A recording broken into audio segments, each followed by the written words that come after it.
Hello friends, today's video I am talking about use of was where to। नमस्ते, आज के इस video में हम बात करने वाले हैं use of was were to के बारे में। जब बात इंग्लिश की आती है तो हमें स्ट्रक्चर का ज्ञान होना बहुत ज़रूरी है, क्योंकि बिना स्ट्रक्चर का ज्ञान हुए आप अंग्रेजी को सही तरीके से नहीं बोल सकते हैं। मैं मानता हूँ बोल तो सकते हैं, लेकिन एक सही वे में नहीं बोल सकते हैं। इसलिए सबसे पहले स्ट्रक्चर को जानना बहुत ज़रूरी है। तो इस सेंटेंस को बनाने के लिए आपको स्ट्रक्चर को फॉलो करना पड़ेगा। Subject plus was were plus to plus verb one plus object. अब सेंटेंसेस किस तरह के होंगे, चलिए मिलकर हम लोग प्रैक्टिस करते हैं। पहला सेंटेंस जैसे मैं बाज़ार जाने वाला था, तो इसका हो जाएगा I was to go to market. यानी अब से कुछ समय पहले वो कुछ काम करने वाला था लेकिन वो नहीं कर पाया। कहने का मतलब ये है वो कहा था नहीं पास्ट में, लेकिन वो किया नहीं।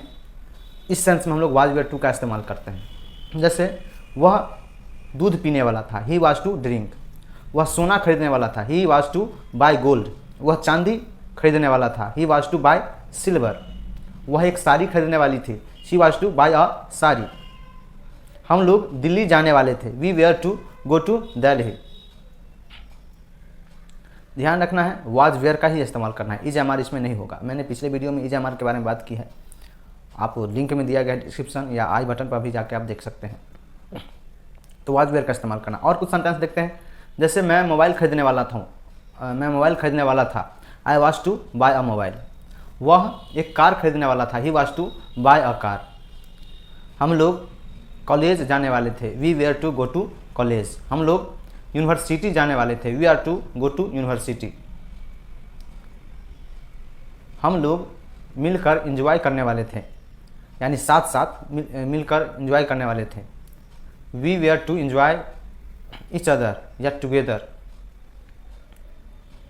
और कुछ सेंटेंस देखते हैं। जैसे वह हल्ला करने वाला था, he was to make a noise. वह इंग्लिश पढ़ने वाला था, he was to read English. वह अंग्रेजी बोलने वाला था, he was to speak English. वे लोग सच कहने वाले थे, they were to speak the truth. हम लोग झूठ बोलने वाले थे, we were to tell a lie. आप लोग सच कहने वाले थे, you were to tell the truth. वे लोग दरभंगा जाने वाले थे, they were to go to Darbhanga. अब इसमें अगर निगेटिव में आपको बनाना है तो काफ़ी आसान है। निगेटिव भी इसमें नॉट लगा कर टू लगा देना है।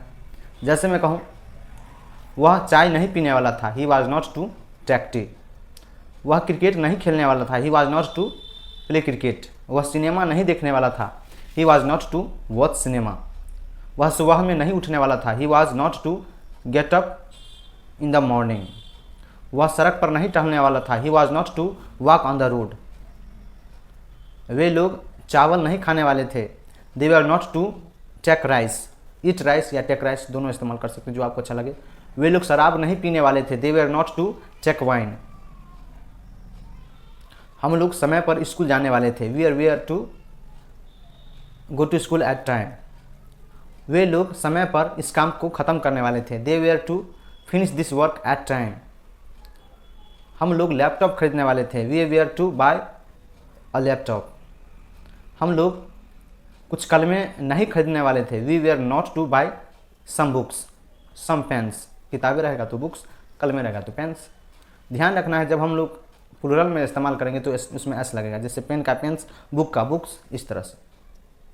आशा करते हैं कि आप लोग को एक एक सेंटेंस समझ में आ रहा होगा। देखिए, इंग्लिश सीखने के लिए प्रैक्टिस करना बहुत ज़रूरत है। जब तक आप प्रैक्टिस नहीं कीजिएगा तब तक सही मायने में आप अंग्रेजी नहीं बोल सकते हैं, एक सही से अंग्रेजी को नहीं सीख सकते हैं, ना ही समझ सकते हैं। तो प्रैक्टिस बहुत ज़रूरी है ताकि आप अच्छे से अपने इंग्लिश को बोल सकें। मेरा मानना है लिखना आसान है, पढ़ना भी आसान है, समझना भी आसान है, सुनना भी आसान है और बोलना भी आसान है, लेकिन वो कब होगा जब आप इसकी प्रैक्टिस करेंगे। तो practice makes a man perfect. Practice से आदमी को जो है परफेक्ट बनाता है। इसलिए प्रैक्टिस करते रहिए, हमारे वीडियो को देखते रहिए। अगर आप इस वीडियो को फेसबुक पर देख रहे हैं तो फेसबुक पेज को ज़रूर हमें फॉलो कर लें। अगर यूट्यूब चैनल पर देख रहे हैं तो चैनल को सब्सक्राइब जरूर कर लीजिए, ताकि इस तरह का वीडियो आपको हमेशा मिलता रहे। ये वीडियो आपको इंग्लिश प्रैक्टिस करने में काफ़ी मदद करेगी। तो आशा करते हैं आप लोग को ये वीडियो काफ़ी अच्छा लगा होगा, ढेर सारी नॉलेज मिला होगा। मिलते हैं सही वीडियो को लेकर अगले क्लास में। तब तक के लिए हमें इजाज़त दीजिए। खुश रहिए, इंग्लिश सीखते रहिए, सिखाते रहिए। तब तक के लिए जय हिंद, जय भारत।